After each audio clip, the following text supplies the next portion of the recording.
In each episode, we see what's happening in a biblical text and how it sheds light on Jesus and his gospel. Let's jump in.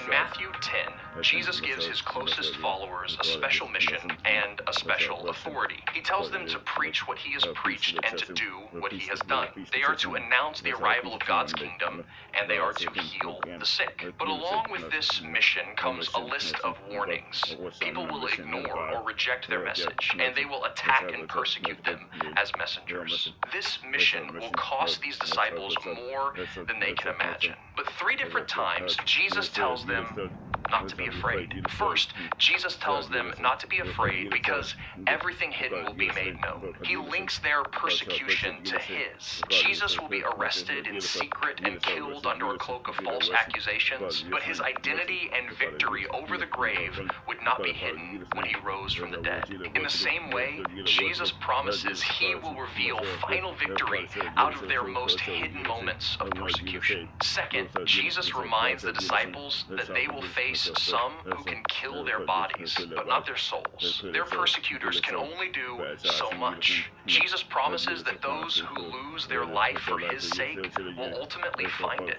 They don't have to be afraid because Jesus can bring life out of death. Third and last, Jesus compares God's care for birds to his attentive care for the disciples. They should not fear because God will care for them far more than he provides for birds. This mission is a living picture of salvation and judgment through Jesus. Those who receive the disciples' message have peace come upon them, but the disciples shook the dust off their feet from houses and towns that rejected the gospel. This was a symbol of the uncleanliness that remained there, a promise that judgment would come. The same offer remains for us today.